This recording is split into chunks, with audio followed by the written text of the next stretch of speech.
कि क्वेश्चन को देखिए, करा है कि आपके पास ये 59 question number NCERT from solution chapter से आपको दिया हुआ है।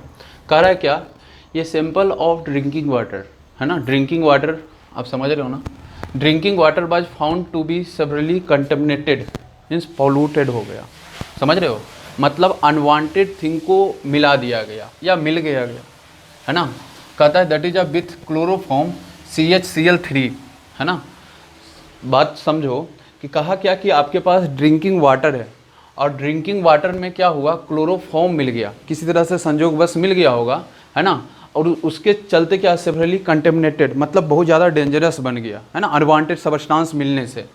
उसके चलते क्या हुआ, सपोज टू बी ये है कैरीगॉन, इसका मतलब होता है कैंसर है ना। इसका मतलब क्या होता है कि कैंसर होने का चांसेस बढ़ गया है ना।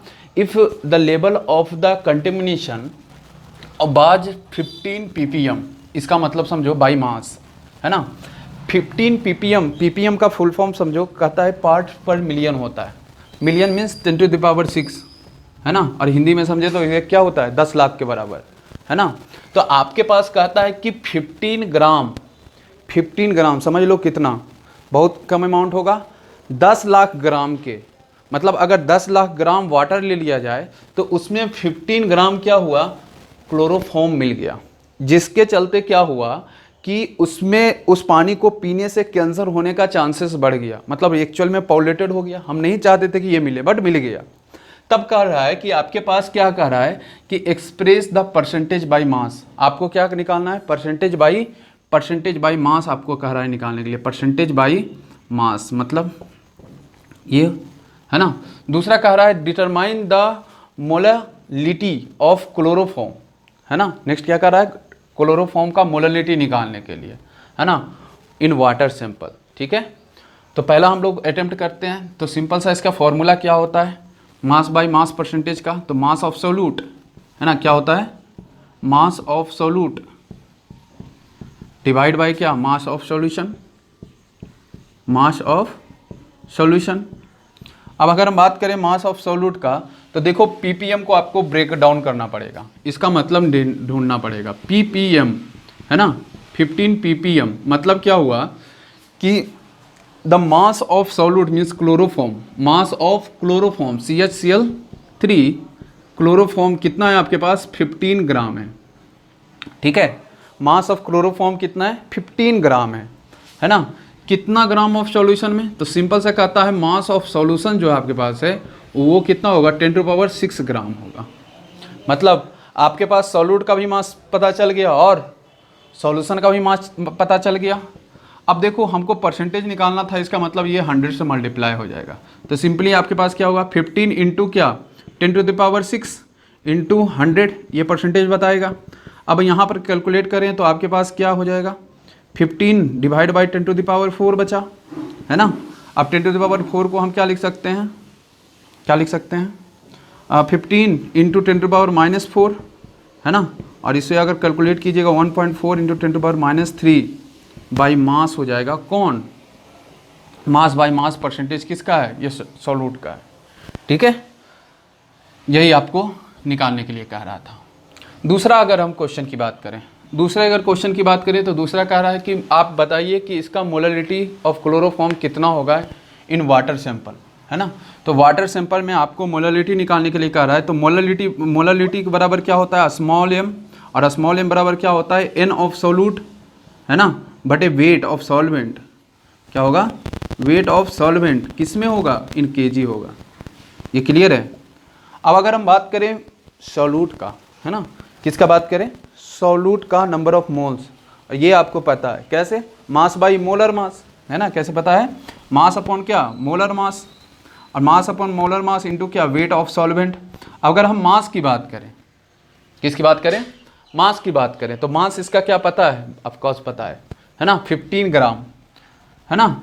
आपके पास ये क्या हो गया, 15 ग्राम। अब अगर हम बात करें कि वेट ऑफ सॉल्वेंट, तो ये तो वेट ऑफ सॉल्यूशन है। अगर वेट ऑफ सॉल्वेंट निकालना है, मतलब मास ऑफ सॉल्वेंट निकालना है, तो क्या करना पड़ेगा, मास ऑफ सॉल्यूशन है ना माइनस क्या, mass of solute that is a chloroform. तो आपके पास 10⁻⁶ माइनस 15। अब बताओ 10 लाख में आप 15 को घटा दोगे तो कितना आएगा, बहुत कम चांसेस है कि ये डिक्रीज होगा, और उसमें अगर डिक्रीमेंट आएगा तो बहुत ही कम का आएगा, है ना जी। तो हम लोग क्या करते हैं 10⁻6 ही रखते हैं, क्यों, क्योंकि इससे कैलकुलेशन आसान हो जाएगा। क्यों, क्योंकि ये अगर आप सब्ट्रैक्ट करोगे 15 मात्र को, 1 मिलियन में मात्र 15 को अगर डिक्रीज करोगे तो उस पर बहुत ज़्यादा अंतर आने वाला नहीं है। तो हम लोग कैलकुलेशन आसान करने के लिए क्या कर रहे हैं, वही रख रहे हैं। उसके पहले आपको क्या चाहिए, मोलर मास। अगर CHCl3 का मोलर मास की बात करें तो CHCl3 है ना, तो 1 is the carbon and plus 1 is the hydrogen and plus क्या 3 इंटू क्या हो जाएगा Cl। तो आपके पास कितना आ गया, दैट इज 12 प्लस 1 प्लस ये कितना हो जाएगा 3 इंटू 35.5 है ना। तो अगर आप इसको जोड़िएगा तो कितना आ जाएगा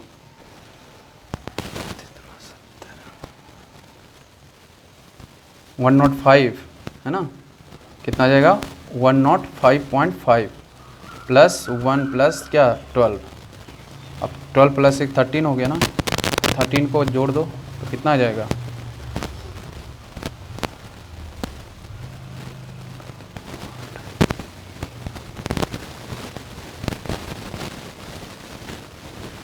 तो आपके पास 111.5 क्या हो गया मोल, आपका मोलर मास आ गया है ना। तो ये आपका मोलर मास आ गया 118.5 और आपका पास ये वेट कितना 10⁻6 है, ठीक है 10⁻6 है। अगर आप इसको कैलकुलेट कीजिएगा तो आपके पास ये निकल के आ जाएगा कितना, दैट इज़ 1.25 है ना, कितना 10⁻⁵ क्या आएगा मोल पर केजी, क्या आएगा मोल पर केजी। और दूसरा अगर हम बात करें 1.25 इंटू 10⁻⁵ क्या होगा स्मॉल m हो जाएगा, ठीक है। तो ये सिंपल सा आंसर है। सबसे ट्विस्टेबल पोर्शन कहाँ है, ये वाला ppm। इसको अगर सॉल्व करोगे तो ये इसका मतलब ये क्या है कि 10 लाख पार्टिकल्स में 15 पार्टिकल्स क्लोरोफॉर्म के, और बाई मास चूँकि दिया हुआ है तो बाई मास का मतलब क्या हुआ कि 15 ग्राम क्लोरोफॉर्म का है इन 10 लाख, दैट इज 1 मिलियन है ना, 1 मिलियन वाटर है ना, मतलब सॉल्यूशन में, ठीक है। उसके बाद ये आप सॉल्यूशन देख ही रहे हो।